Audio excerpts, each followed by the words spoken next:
اللہ تعالیٰ نے جب انسان بنانا چاہا نا تو جناب جبریل کو کہا مٹی لے کے آ زمین سے. حضرت جبریل نے مٹی پہ ہاتھ ڈالا تو باقی کی مٹی رونے لگ گئی, اسے جدا نہ کر. تو جناب جبریل چھوڑ کے چلے گئے. حضرت میکائیل کو بھیجا, مٹی لا, مٹی پہ ہاتھ ڈالا تو باقی کی مٹی رونے لگ گئی, چھوڑ کے چلے گئے. جناب اسرائیل کو بھیجا, مٹی پہ ہاتھ ڈالا تو باقی کی رونے لگ گئی, چھوڑ کے نہ جاؤ. تو حضرت اسرائیل فرمانے لگے تیرا رونا دیکھو کہ رب کا حکم دیکھو. وہ لے گئے, جب پیش کی تو رب کریم نے فرمایا اسرائیل جان نکالنے کی ڈیوٹی بھی تیری, تو مٹی کو لے آنا, باقی مٹی روتی بھی رہے تو روتی رہے.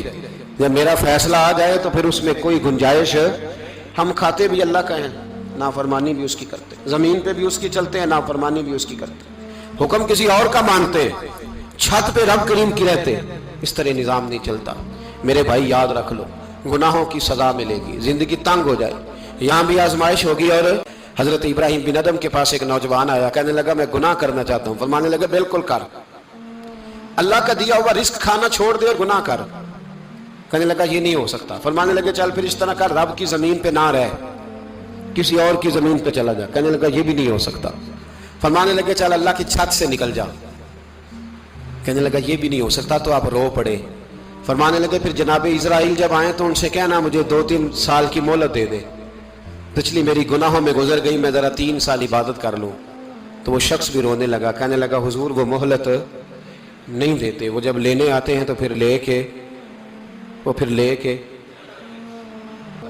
میں پھر دعا کرتا ہوں اللہ ہمیں معاف فرمائے, اللہ ہم سے درگزر. میں کچھ قبرستانوں میں جاتا ہوں تو میں وہاں میں سانپ بچھو پھرتے ہوئے دیکھتا ہوں, ڈر آتا ہے کہ ہم یہاں آنے والے ہیں.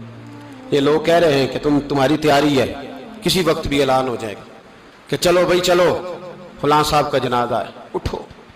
لوگ کہتے ہیں جلدی کرو, اور ایک کونے میں ایک شخص یہ بھی کہتا ہے کہ دیگ بھی رکھ لو, مہمان بڑے جمع ہو گئے. اور ایک کونے میں لوگ یہ بھی کہتے ہیں کہ برف ٹھنڈی لے آؤ, لوگوں نے پانی بھی پینا. پہلے اعلان ہوتا ہے کہ فلاں فوت ہو گیا, پھر اعلان ہوتا ہے جنازے کا ٹائم ہو گیا, پھر اعلان ہوتا ہے جنازہ اٹھایا جائے گا, اور پھر بات ختم ہو جاتی ہے. پھر کل من علیہ فان, پھر کوئی نہیں پوچھنے آتا, ختم ہو گئے, قصہ ہی ختم ہو گیا. ان لوگوں کی کہانی مٹ گئی, ختم ہو گئے. بڑے بڑے کج کلا, کوئی پوچھنے والا نہیں. موت کا راج ہے موت کا راج. موت راج کرتی ہے بس, اور کسی کا راج نہیں. وہ راج کرتی ہے, جدھر جاتی ہے اسی کا راج ہے, راج کر رہی ہے.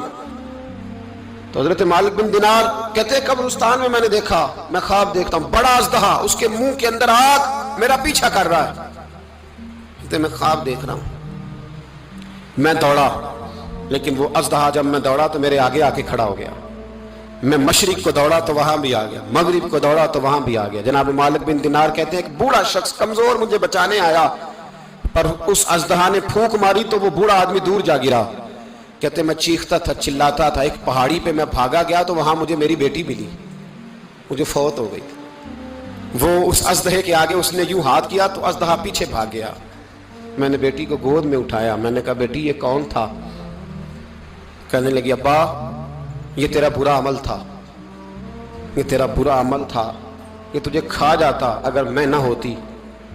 تو کہا یہ بوڑھا جو مجھے بچانے آیا یہ کون تھا؟ کہا یہ تیرا اچھا عمل تھا, پر کمزور بڑا تھا, تھوڑا تھا, یہ تیرے برے عمل کا مقابلہ کرنے کی ہمت نہیں رکھتا تھا. تو حضرت مالک بن دینار کہتے ہیں میری بیٹی نے خواب میں میری داڑھی پکڑ لی اور کہنے لگی ابا میں چاہتی ہوں تو صحیح ہو جا, ایسا نہ ہو کہ پھر تیرے پیچھے یہ اژدہا لگ جائے. حضرت مالک بن دینار کہتے ہیں جب میں سو کے اٹھا تو میری داڑھی آنسوؤں سے بھری ہوئی تھی.